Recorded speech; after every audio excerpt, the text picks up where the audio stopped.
교우 여러분, 오늘은 8월 30일 주일입니다. 연중제 22주일인데요. 지금 저는 지하 교리실에서 촬영을 하고 있습니다. 코로나19가 재확산되어 가고 있고 그 확산세가 꺾이지 않아서 지금 현재 미사가 정지되어 있는 상태입니다.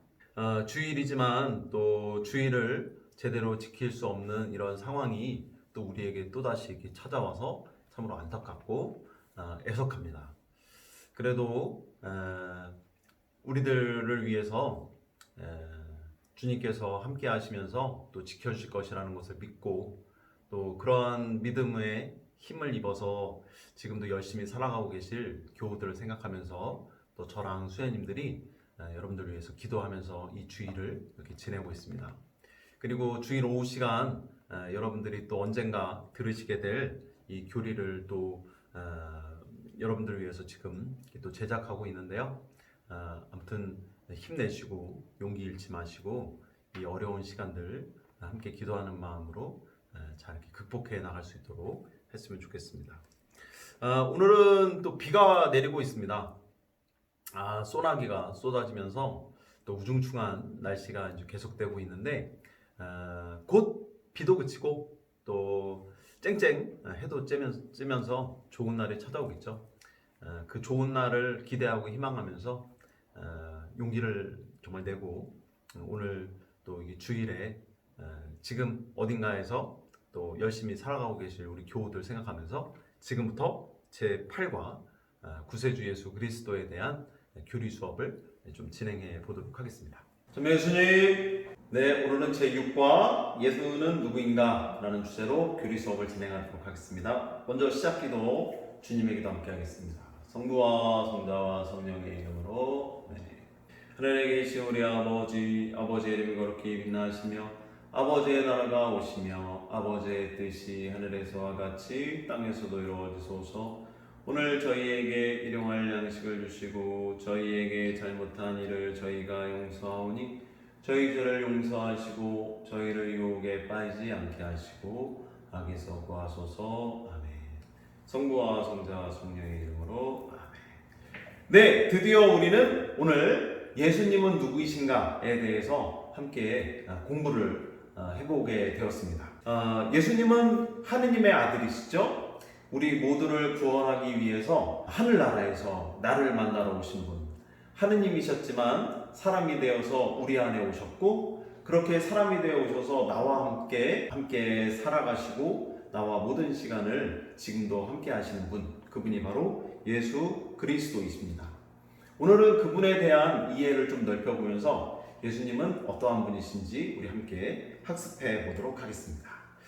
교재 55쪽에 보면 역사 안에 함께 하셨던 예수님에 대한 이야기들을 먼저 전해주고 있는데 그 역사상의 예수님에 대한 이야기를 해보도록 하겠습니다.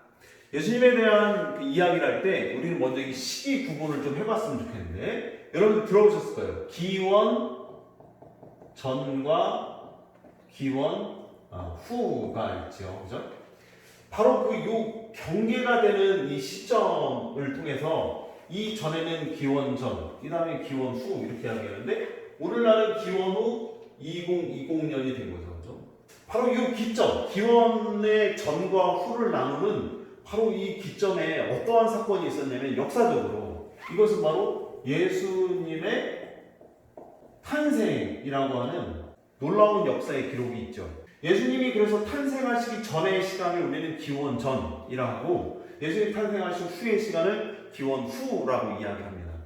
그래서 표기를 할 때, 영어로 표기할 때, 기원 전은 BC로 표기하고, 기원 후는 AD로 이렇게 표기를 하죠. 그래서 BC 몇 년, BC 몇 세기, 이런 표현을 쓰는데, 이건 다 어떠한 단어들의 첫 글자를 일단 약자입니다.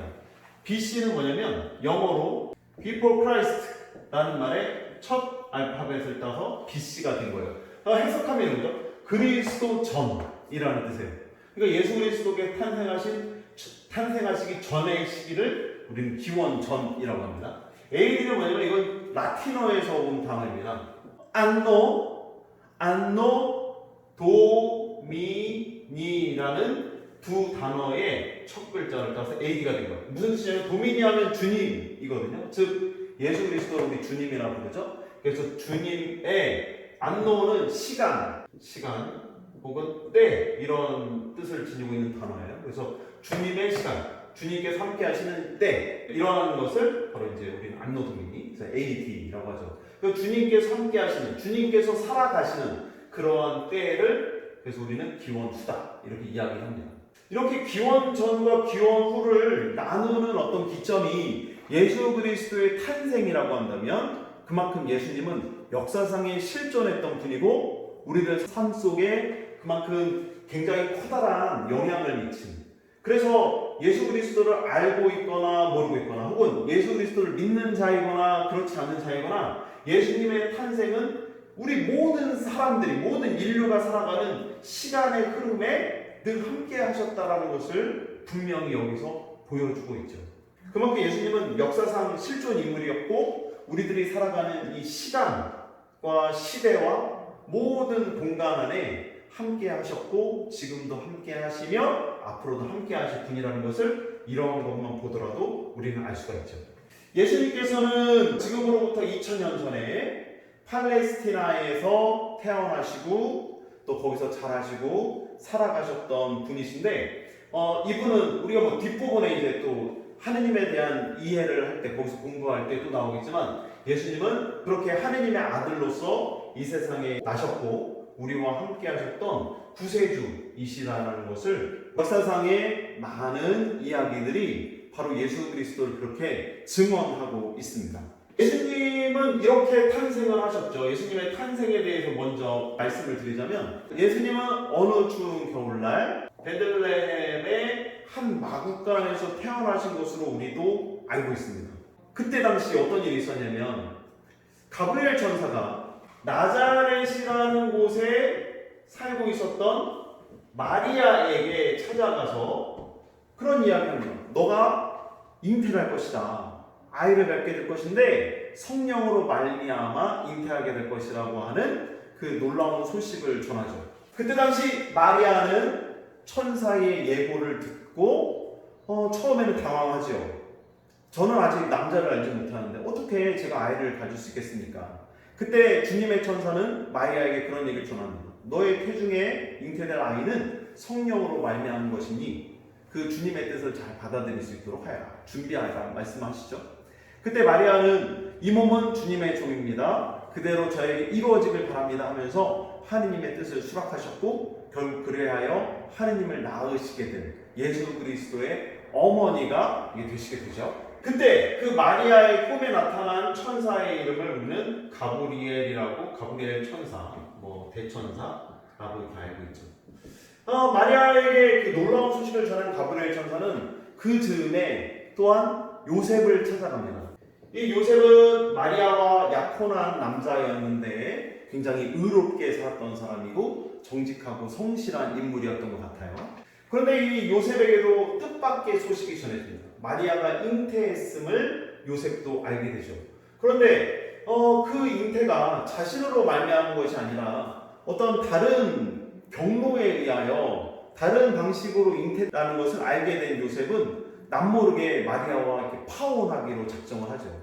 그만큼 마리아를 아꼈고 사랑하면서 또 의롭게 살아가려고 노력했었던 요셉의 모습을 보게 됩니다. 근데 요셉도 그렇게 걱정하고 전전긍긍하고 있었을 때 바로 이 가브리엘 천사가 요셉의 꿈에 나타나서 이야기하죠. 마리아를 아내로 맞아들여라. 안심해라. 다른 어떤 이유가 아니라 성령으로 말미암아 마리아가 잉태를 한 것이니 아내로 맞아들여도 상관없다. 그리고 네가 잘 보살펴줘라. 이런 천사의 방문을 통하여 꿈에 그렇게 계시를 받게 되죠. 그래서 요셉은 계획했던 것처럼 마리아를 아내로 맞아들여서 함께 잘 살아가고 결혼을 하고 지내게 되죠. 그렇게 해서 예수님은 마리아의 태중에 잉태되셨습니다. 그렇게 잉태되신 예수님이 계셨는데 어느 날 이스라엘에서 호구 조사를 하게 됩니다. 호구 조사라고 하는 것은 그 나라의 백성들이 몇 명인가 이제 조사를 하는 것인데 그 호구 조사를 하기 위해서 모든 사람들이 당시의 수도였던 예루살렘으로 올라가서 그 조사에 이렇게 임해야 했지요.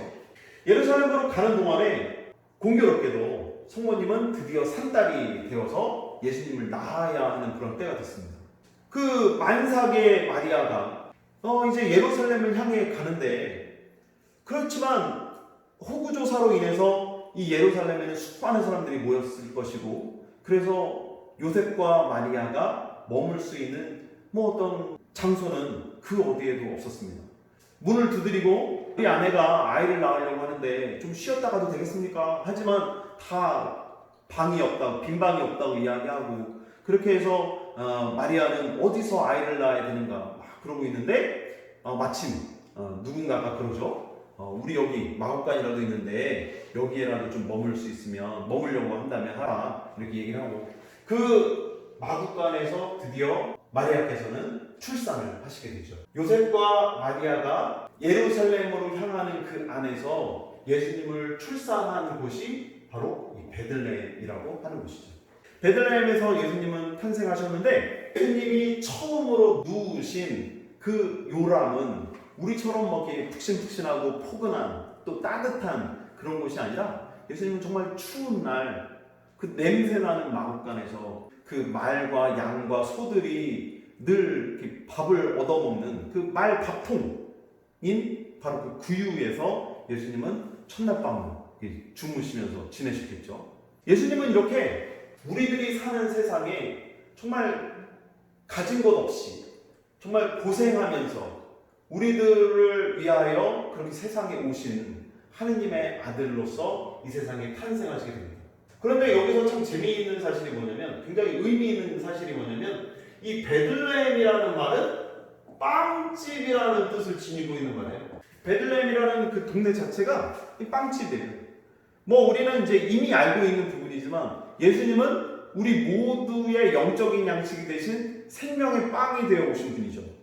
생명의 빵으로 이 세상에 오신 그분이 태어나신 장소가 빵집이라는 아주 놀라운 사실이에요. 빵집에서 태어나신 그분이 빵이 되신 거예요.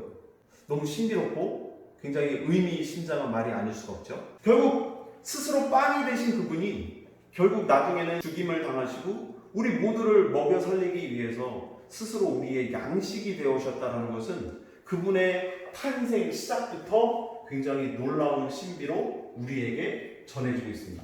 이렇게 베들레헴에서 태어나신 예수님께 어느 날 뜻밖의 손님들이 찾아오게 되죠.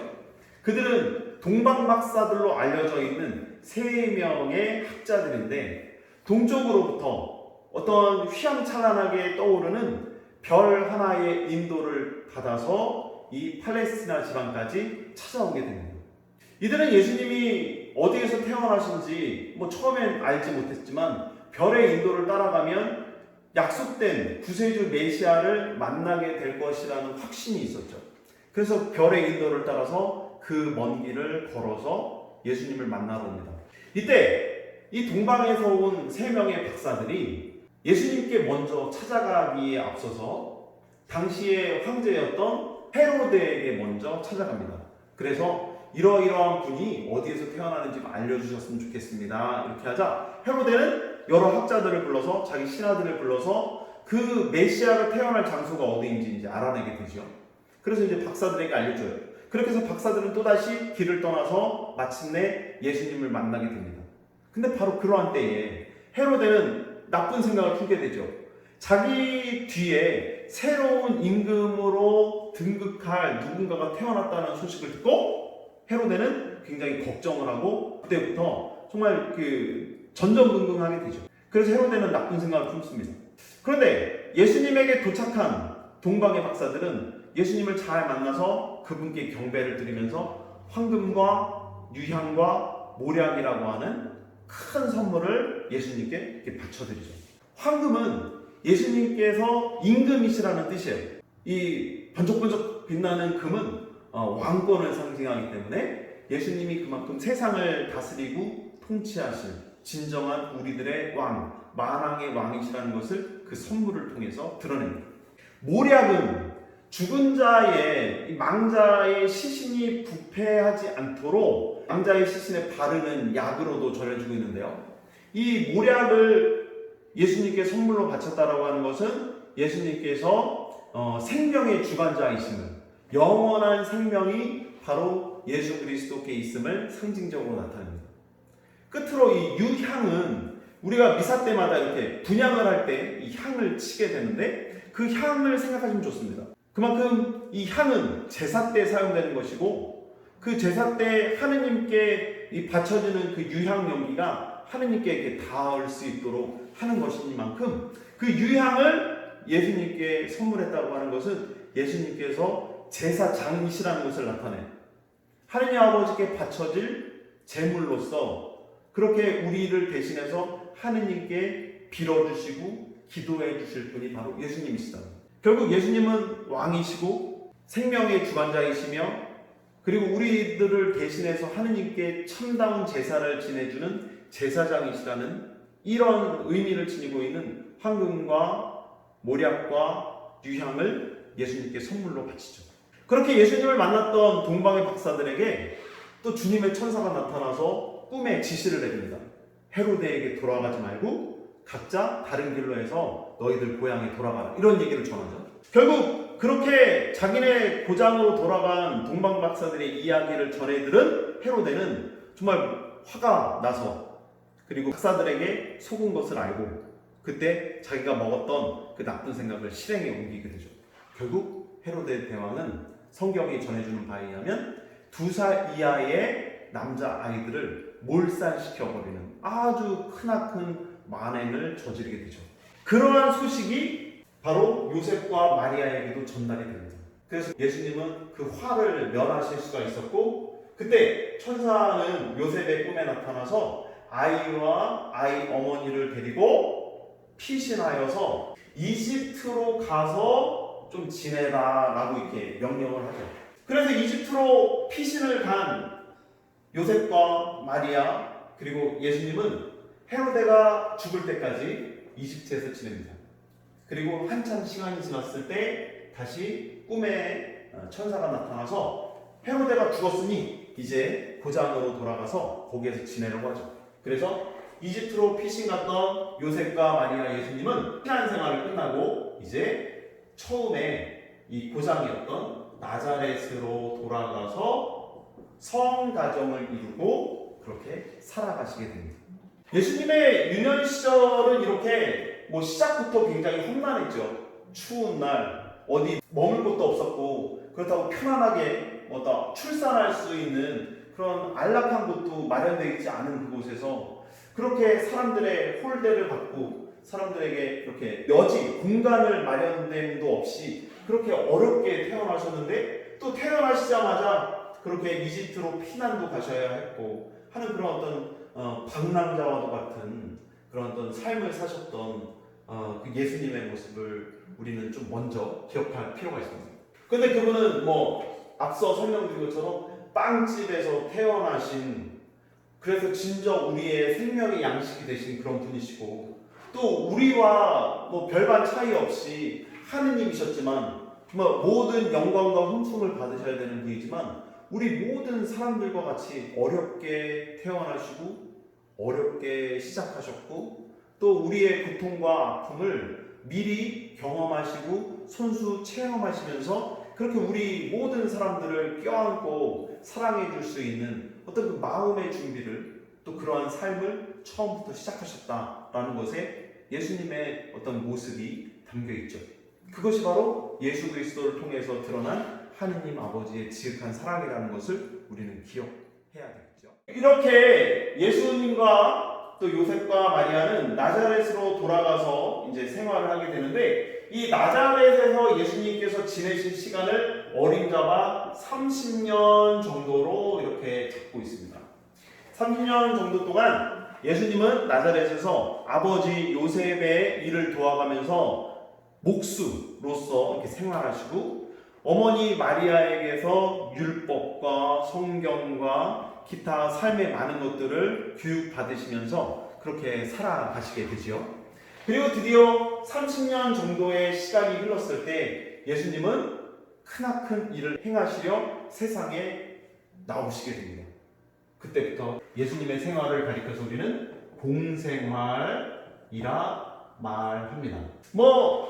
공생활이라는 말과 상대적으로 30년 동안 예수님께서 나자렛에서 사시는 그 시간을 이름하여 사생활, 부모님들과 함께 나자렛의 생활을 하셨다고 한다면, 사적인 생활을 지내셨다 한다면, 이제 30년 정도가 흘렀을 때 세상에 나아가서 하느님의 말씀을 전하고 또 이제 하느님으로서 세상 사람들에게 또 함께 생활하시는 이런 공적인 생활을 우리에게 드러내 보여주시는데, 4대 복음을 보면 30년 정도 되는 예수님의 사생활에 대해서 이야기하는 부분은 복음서 앞부분에 굉장히 짧게 나옵니다.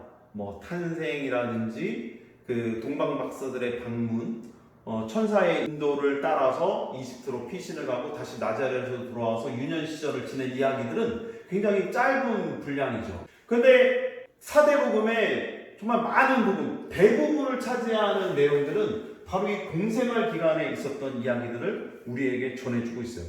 그만큼 예수님의 공생활은 우리들에게 있어서 매우 중요하고, 공생활은 예수님의 가르침과 또 예수님의 어떤 기적 이야기들과 또 예수님이 결국엔 그렇게 하느님의 말씀을 전하다가 악당들의 손에 넘어가서 수고 순환을 당하시고 죽임을 당하시고 또 부활하시고 승천하신 모든 이야기들이 복음서들에 담겨 있는데, 바로 이 공생활이 그만큼 굉장히 중요하다고 할 수가 있습니다.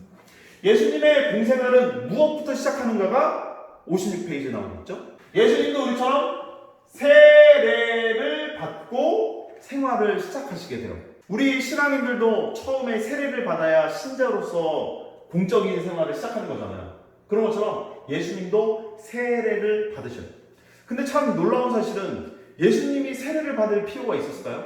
전혀 없었어요. 세례는 왜 받아야 되냐면, 첫 번째, 원죄의 사함을 받기 위해서 받죠. 그리고 하느님의 자녀로 거듭나기 위해서 받는 거예요. 그래서 우리는 세례를 통해서 원죄의 사함을 받고 그동안 살아왔던 삶 안에서 지었던 본죄의 사함을 받는다. 여기는 써드리면 원죄의 사함을 받고 플러스 본죄의 사함을 받는 것이, 이게 없어지는 것이 세례란 말이에요. 근데 예수님은 하느님이시기 때문에 원죄도 없고 살아가시면서 죄도 짓지 않으신 아주 정말 결백하시고 순수하신 정말 거룩하신 분이심에도 불구하고 세례를 받았어요. 왜? 그분은 우리에게 모범을 보이신 거죠. 이렇게 죄가 없고 흠집도 없는 나도 하느님께 늘 반성하고 성찰하면서 이렇게 죄를 씻기 위한 세례를 받았지 않는가. 그러므로 우리도 때로는 교만하게 생각할 수가 있잖아요. 내가 무슨 죄가 있어. 많은 교우들이 때로는 농담삼아 그러시죠. 사는 게 다 죄라고. 맞아요. 살아가면서 많은 죄를 짓기도 하고 그러지만, 사는 게 죄일 수도 있지만 죄라고 하는 것을 인정하고 뉘우치면서 다시 하느님께로 돌아가려고 한다면 그 죄는 우리에게 굉장히 커다란 은총의 도구가 되기도 하죠. 그래서 살아가면서 많은 어떤 죄책감과 죄의식 속에서 살아갈 필요도 있지만, 그 죄로부터 나를 구원해 주시는, 또 그 죄를 용서해 주시는 하느님이 계시구나 하면서 늘 하느님께 가까이 나아가는 것이 더 중요하죠. 예수님이 그것을 공생활 시작부터 보여주신 거예요. 그래서 우리도 죄가 없다라고 할 것이 아니라 나의 잘못을 잘 뉘우치고 내 지난날의 삶을 돌이켜보면서 예수님처럼 그렇게 늘 거듭나고 새롭게 태어날 수 있도록 해야 되겠죠. 그래서 예수님도 우리에게 좋은 모범을 보여주시고자 공생활 시작에 이 세례를 받으세요. 누구한테 받았는가?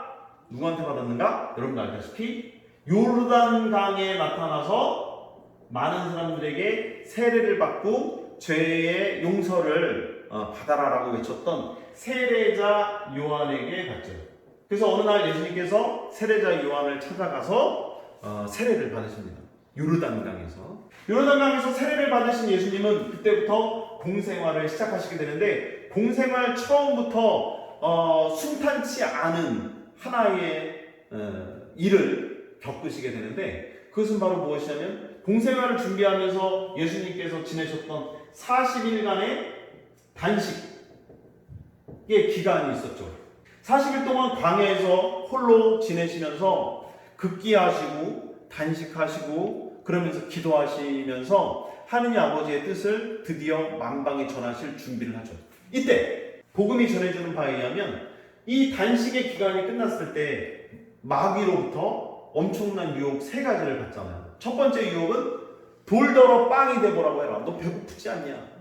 그때 예수님은 사람은 빵만으로 살지 않는다. 하느님의 입에서 나오는 말씀으로 사느니라. 그러면서 마귀를 쫓아내요. 그때 마귀는 또 높은 곳으로 예수님을 데리고 가죠. 그래서 거기서 높은 곳에서 세상 모든 만물을 보여주면서 여기서 나한테 지금 절만하면 저 모든 게 다 네 거가 되는 거야. 저 빌딩도 저 건물도 저 땅도 다 네 거가 되니까 나한테 절만해. 내가 너한테 다 줄게. 그래서 재물의 유혹을 마귀가 예수님께 던지죠. 그때 예수님 어떻게 해요? 하느님만을 섬기라고 그랬다. 그러니까 나 저거 필요 없다.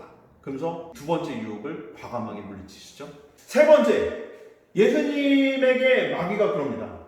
높은 곳으로 데려가서 여기서 뛰어내려 봐라. 여기서 뛰어내려 보면 하느님이 너를 떠받쳐 줄 거야. 천사들을 보내서 네가 다치지 않고 너를 건져줄 거야. 하면서 이제 세 번째 유혹을 예수님께 던지죠. 그때 예수님께서 뭐라고 하세요? 하느님을 시험하지 마라. 사탄아 물러가라. 오직 하느님께만 믿음을 두고 그렇게 하느님을 시험하려고 하는 모든 모습들을 물리치시는 그런 예수님의 멋진 모습을 우리는 보게 되죠. 이렇게 세 번의 어마어마한 유혹들을 잘 이겨내신 예수님께서는 드디어 세상에 나아가서 하느님 나라가 가까이 왔다 하는 기쁜 소식을 선포하기 시작하시면서 공생활을 시작해 가시게 됩니다. 공생활 기간 동안에 예수님께서는 세상에 나아가서 직접 사람들을 만나시고 그들에게 복음을 선포하시면서 하느님 나라가 가까이 왔음을 이제 선포하시게 되는데, 복음 선포의 모습은 1차적으로 말씀 선포였습니다.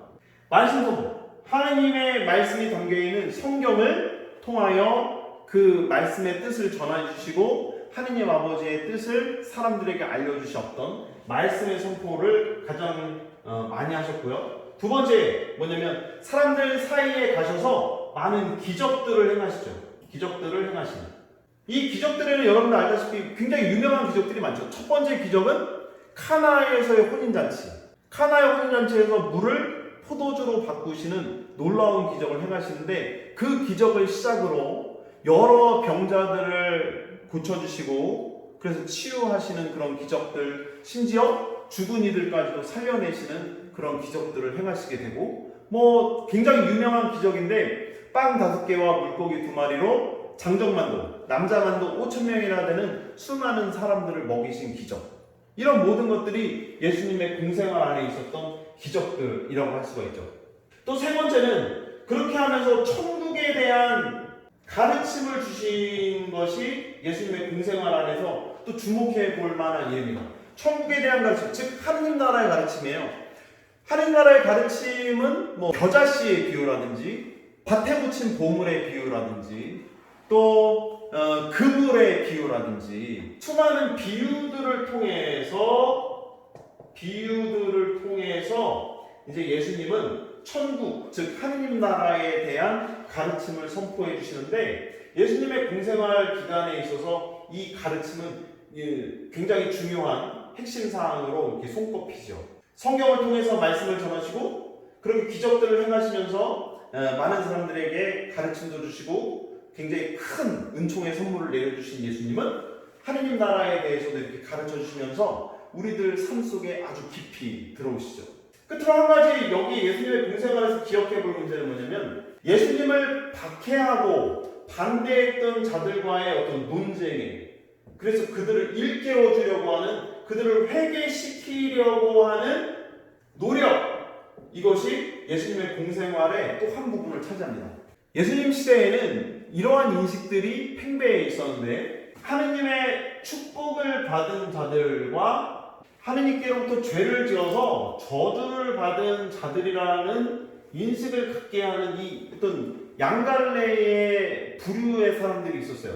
하느님의 축복은 세 가지인데, 첫 번째 장수하는 사람은, 오래오래 사는 사람은 하느님께 축복을 받은 사람이다라는 인식이 첫 번째였고, 두 번째 부자예요. 얼마나 착한 일을 많이 했으면 부자가 되는가, 그만큼 하느님의 축복을 받았구나 생각했고요. 그 다음에 다산, 많이 나요. 식구들도 많고 친지들도 많아요. 아는 사람들도 주변에 굉장히 많죠. 굉장히 자손들도 번성하고, 그러면 정말 축복을 받은 거라고 생각을 했어요. 이 반대에 들어가는 사람들은 다 저주를 받은 사람이고, 그래서 죄인이에요, 죄인. 누구냐? 단명해요. 그래서 과부, 부모가 일찍 돌아가시죠, 고아. 이런 이들은 죄인으로 여겨졌어요. 내 남편이 그렇게 일찍 죽을 줄 알았어요? 우리 부모가 나를 두고 그렇게 세상을 먼저 갈 줄 알았어요? 어쩌다 보니 그렇게 된 건데 당시에는 이러한 인식들이 있었다는 거예요. 또 한 가지, 부자가 아니라 가난한 자, 뭐 거지, 누구한테 도움을 받지 않으면 살아갈 수 없는 사람들, 여기에는 뭐 그런 어떤 병자들도 다 들어가는 거예요. 얼마나 죄를 많이 졌으면 그렇게 앉은뱅이로 사냐, 눈이 멀고 사냐, 귀가 안 들리고 사냐, 어떻게 왜 죄를 져갖고 이렇게 나병과도 같은 심각한 피부 질환을 앓으면서 사냐, 뭐 이런 이야기들이 다 여기에 들어가죠. 그래서 뭐 때로는 병자들 같은 경우는 가난하기 때문에 약을 살 수도 없잖아요. 의사를 만날 수도 없고. 그래서 그렇게 병든 자에게, 가난하고 그렇게 힘겹고 살아가는 자들에게 예수님은 의사가 되어 오신 거잖아요. 그런데 이렇게 그때 당시에는 이렇게 저주와 어떤 죄인의 어떤 부류로서 부자라는 사람들의 어떤 반대되는 사람으로서 이들은 정말 그렇게 죄인 취급받으면서 살아가는 참 이상한 세상이었어요. 끝으로 뭐 다산하지 않고 뭐 그냥 홀로 독거, 그냥 혼자 외롭게 살아가는 이들, 외로운 자. 그리고 주변에 친구가 없는 외톨이와 같은 사람. 오늘날로 뭐 치자면 뭐 왕따 당하는 사람. 이런 사람들은 다 얼마나 이렇게 죄를 많이 졌길래 그런가 하면서 소외되고 버림받고 사람들의 관심에서 벗어나 있었던 이런 모든 사람들은 그냥 죄를 졌기 때문이라고 생각했어요. 근데 이러한 생각들을 했던 사람들은 누구냐면 뭐 그들이 다 여기에 들어가진 않지만 이렇게 어떤 이런 모든 도식을 정해놓고 사람들에게 굉장히 그 잘못된 인식을 심어줬던 사람들이 누군가 하면은 여기 예수님의 반대자들이 그런 사람들이었어요. 그래서 이런 사람들 누가 있냐? 먼저 율법학자라는 사람이 있어요. 앞 시간에 배웠었죠? 이스라엘 사람들이 지켜야 했던 율법의 조문들은 모두 600 몇 가지죠? 그렇습니다. 613가지가 있어요. 613가지나 되는 율법 조문들을 철저하게 지키도록 간직해 왔던 그 율법학자들은 그 율법의 조문들을 잘 지키면 의인이고 축복받은 자라고 했지만 그 율법 조문들을 어기거나 때로는 몰라서 못 지키는 사람들도 있는데 그런 사람들을 다 죄인 취급하면서 하늘나라에서 멀리 떨어져 있는 자로 그들을 무시하고 외면하고 심지어 그들에게 죄인이라고 이렇게 낙인 찍어버려요. 그런 사람들이 율법학자예요. 법을 잘 알면 그 법의 테두리 안에서 이러한 사람들을 잘 보살펴주고 사랑을 베풀어주고 했더라면 참 좋았을 텐데 그러지 않고 자기네들은 율법을 잘한다는 거죠. 그리고 나는 법에 저촉되는 행동을 안 하는 사람이라는 얘기죠. 그렇기 때문에 나는 의인이고 하느님께 축복받아서 이렇게 오래 살고 떵떵거리면서 돈도 잘 쓰는 이런 사람으로 게다가 내 주변에는 봐라 이렇게 많은 사람들이 있지 않냐 그러면서 이렇게 살았던 사람들이 율법학자. 또 어떤 사람이 있냐면 여러분들 성경에 가장 많이 나오는 그래서 예수님과 논쟁을 가장 많이 했던 사람으로 등장하는 사람이 누구냐면 바리사이파예요. 이 바리사이파들은 이스라엘 사람들의 유다인들의 지도자라고 보시면 되죠. 오늘날로 치면 어떤 그 이름 있고 명성 있는 어떤 정당의 의원들이라고 보면 돼요. 그래서 그 사람들이 백성들을 이끌어가면서 올바르게 정치를 해야 되는데 그 정치에 이러한 사람들을 또 때로는 악용하고 그렇게 하면서 이 사람들을 굉장히 힘들게 만들었던 장본인들이 바로 이 바리사이파들이죠. 게다가 또한 대사제, 백성의 원로들 이런 사람들이 다 여기에 들어가는 사람들. 그래서 이 사람들이 다 뭐가 되냐면 예수님의 반대자들이 돼요. 그럴 수밖에 없겠죠. 예수님께서 오셔서 이러한 사람들이 더 행복하다 말씀하시니까 이러한 사람들도 인간으로서 어떤 대접을 받아야 되고 하느님의 축복을 받은 자이다. 그리고 예수님이 아까 말씀드린 것처럼 공생활 기간 동안에 기적을 행하신 그 일들도 다 이들을 위한 기적이었잖아요. 아프고 병든 자들 심지어 죽음에 이른 자들까지도 다 여기에 속하는 사람들이었죠. 그 사람들을 고쳐주고 그 사람들을 살려주고 그들을 먹여주고 그렇게 하면서 이 사람들이 점점점 예수님을 믿고 따르게 되자 예수님이 등장하시기 전에 모든 명성과 지위와 사회적인 위치를 점하고 있었던 이 사람들은 예수님께 인기가 그렇게 뺏기게 되자 결국 그 예수님을 미워하게 될 수밖에 없죠. 예수님을 반대하게 돼요. 그리고 이 사람들이 생각하기에 어떻게 이들이 의인일 수 있겠는가? 어떻게 이들이 죄인이라 말하지 않고 의인이라고 할 수가 있겠는가? 게다가 예수님은 이런 말씀을 많이 하시죠. 얘야 너의 죄를 용서받았다. 그러면서 이 사람들은 그렇게 이야기하시는 예수님께 신성모독이라고 그래요. 어떻게 인간이 사람의 죄를 용서할 수 있겠는가라고 하면서 이 사람들은 예수님을 반대하고 또 예수님의 그런 착한 행실을 보면서 그렇게 예수님을 모독하고 예수님과 많은 언쟁을 벌이면서 점점 예수님에 대한 미움과 그 어떤 갈등의 크기를 점점 크게 해나갔던 사람들이 바로 이들이죠. 결국 그렇지만 뭐 보시면 아시겠지만 사회적으로 힘이 있고 정말 힘이 정말 막강했던 사람들은 이 사람들이었겠어요? 이 사람들이었겠어요? 당연히 이쪽 사람들이었죠. 사회적으로 힘이 있고 무언가 그 위력을 행사할 수 있었던 율법학자들과 바리사이파 사람들, 대사제와 백성의 원로들과 같은 이런 사람들이 결국 예수님을 함정으로 몰아가게 되고 결국 예수님을 없애버릴 생각을 하게 되죠. 가난한 자들의, 고아와 과부들의 정말 외롭고 힘겹게 살아가는 우리 모든 사람들의 친구이고 벗이었던 예수님을 이들은 없애버릴 생각을 하게 되죠. 결국 그래서 예수님은 저렇게 십자가에 못 박혀서 돌아가시게 됩니다. 그렇지만 예수님은 그렇게 반대자들과 맞서서 늘 저항하시고 반대하시고 그렇게 하면서 이들을 그래도 끝까지 올바른 길로 돌아올 수 있도록 이끄셨죠. 그래서 아까 제가 네 번째로 말씀드린 것처럼 이들을 회개시키고 이들과 논쟁을 벌이시는 것도 예수님의 공생활에 있어서 굉장히 커다란 부분을 차지하게 됩니다. 예수님은 공생활을 시작하시면서 당신의 제자들을 부르십니다. 뭐 여러분들이 잘 아시는 베드로, 안드레아, 요한 등등등 이렇게 해서 모두 예수님의 부르심을 받고 그분의 제자가 된 사람은 모두 12명이었죠. 그죠? 이 밖에도 복음에 보면 뭐 예수님을 믿고 따르고자 했었던 그분의 제자들이 참으로 많았구나 하는 것을 볼 수가 있지만 그 중에서도 대표적으로 이 12명을 우리는 기억하게 되죠. 이 12명을 가리키는 말로써 우리는 이런 표현을 씁니다. 12사도.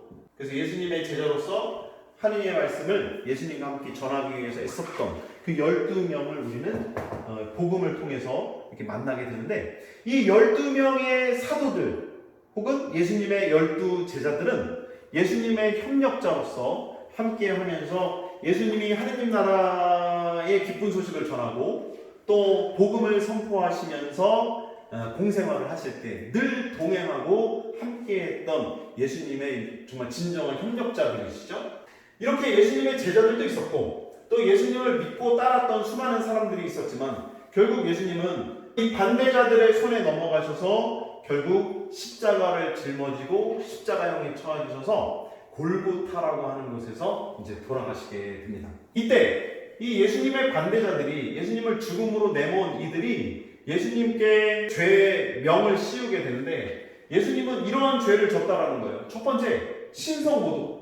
아까 말했듯이 어떤 병자에게 찾아가서 너는 죄를 용서받았다 뭐 이런 이야기를 해주세요. 그러면서 그 사람의 잘못을 용서해 주시죠. 근데 어떻게 사람이 죄를 용서하는가? 죄를 용서하는 권한은 하느님께만 있는데 그러면서 이 사람들은 예수님께 신성모독의 죄를 씌우게 돼요. 또 하나는 뭐냐면 정치범으로 몰아가요. 그래서 정치적 반역자. 이 사람들이 예수님을 정치적인 어떤 반역자로 내몬 이유는 여기에 있어요. 왜냐하면 많은 군중이 많은 백성들이 자기들을 따라가지 않고 예수님을 따라가니까. 한번 생각해 보세요. 장정만도 5,000명이나 되는 수많은 사람들이 예수님이 어디에 나타나셨다면 거기로 우르르 가고 또 예수님이 갈릴레아 호숫가로 가신다면 거기에 갈릴레아 호숫가로 우르르 또 몰려가니까 이 사람들 눈에 비친 예수님의 모습은 그들을 선동해서 무언가 대반역을 일으킬 만한 정치범이라고 그렇게 몰아갔던 거죠. 하지만 예수님은 진정 평화를 위해서 하나님의 사랑을 전하기 위하여 그들을 가르치시려고 했던 것이지 이들을 이끌고 뭐 새로운 나라를 뭐 만들거나 정치적인 어떤 선동을 해서 뭐 어떤 쿠데타라든지 어떤 정치적 반란을 일으키려고 하셨던 분이 절대 아닌데도 그만큼 이 사람들에게 예수님은 눈의 가시였던 거죠. 결국 이 사람들은 예수님을 이 두 가지 죄로 고발하면서 예수님을 저렇게 사형에 처하게끔 이렇게 만들게 되죠.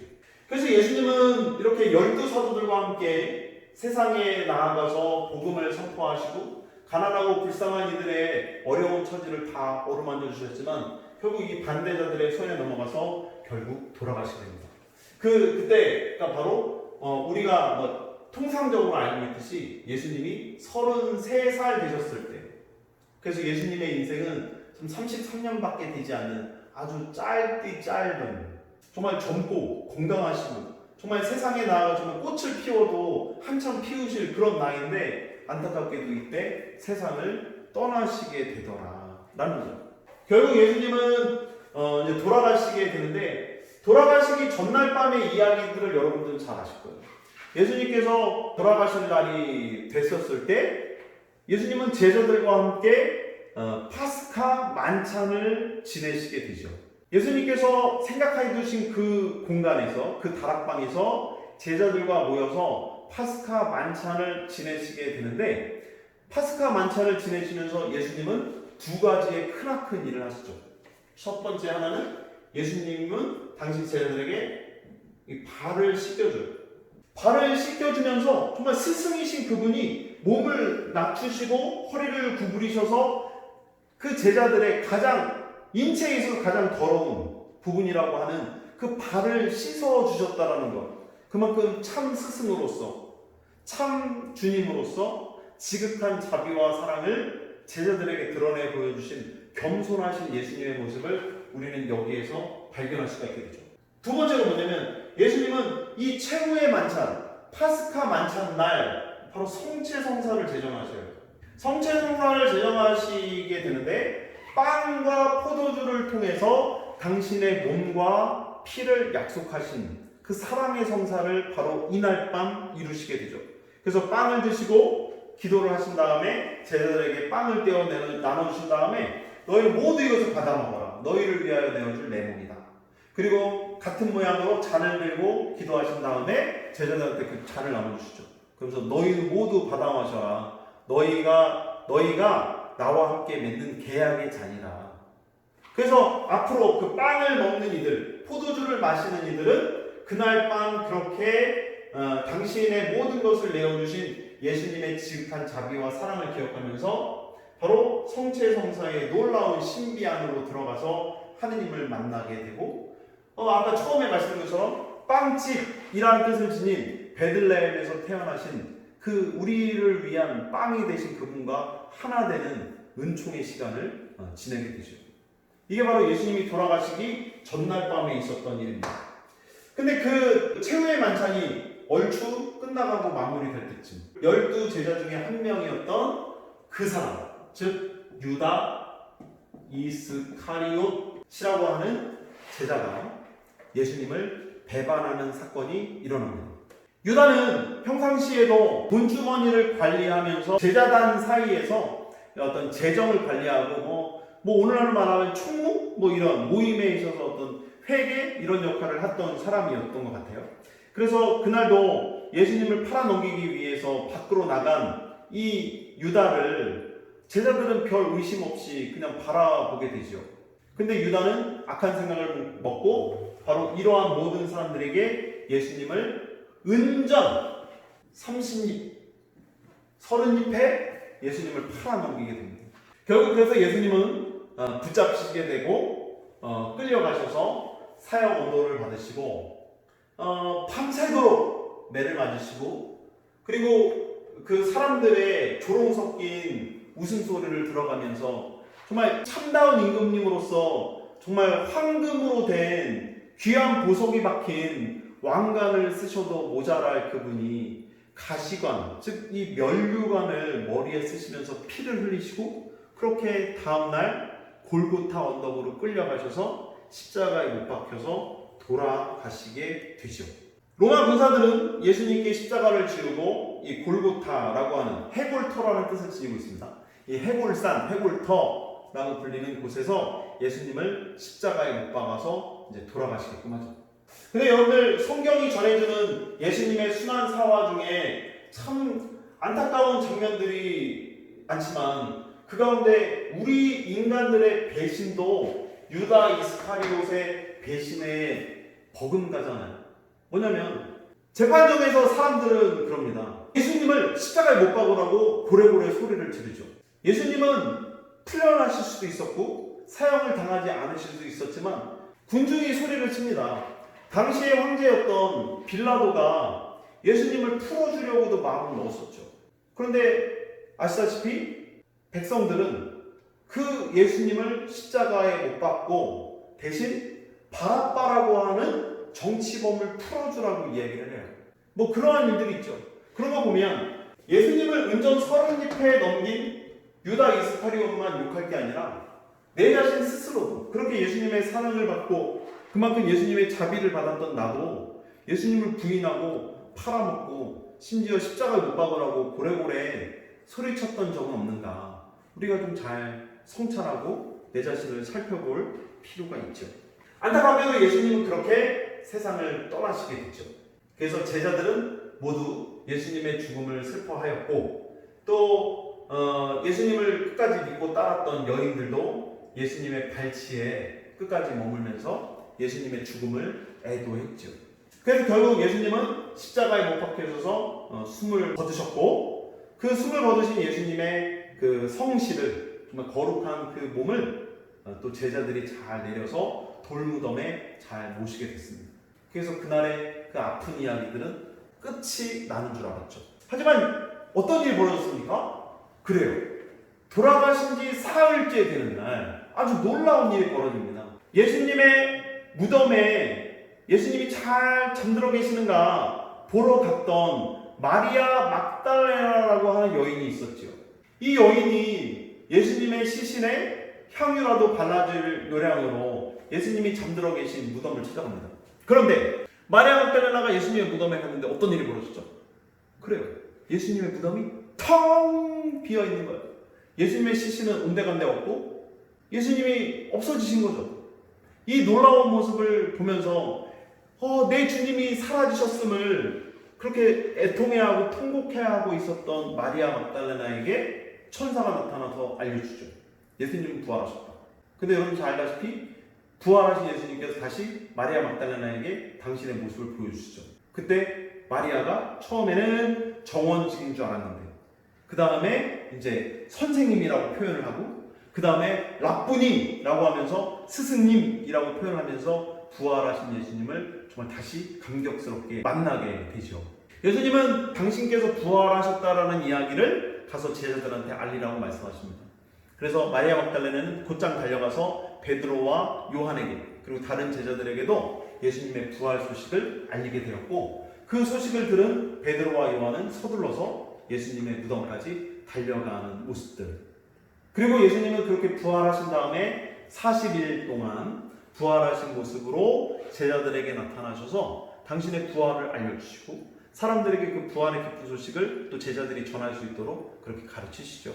그렇게 하시고 예수님은 부활의 신비를 세상 모두에게 알려주신 후 하늘로 올라가셔서 성부 오른편에 앉으시죠. 그래서 이 사건을 예수님의 승천이라고 합니다. 이렇게 예수님의 일생에 대해서 간략하게 우리가 살펴봤는데 그만큼 정리하면 예수님의 출생 그리고 30년 가량의 사생활 그 다음에 3년간의 공생활이 끝난 다음에 죽음 그 다음에 부활 승천 하시는 모습까지 그렇게 예수님의 일대기는 이런 식으로 간략하게 정리가 될 수가 있겠죠.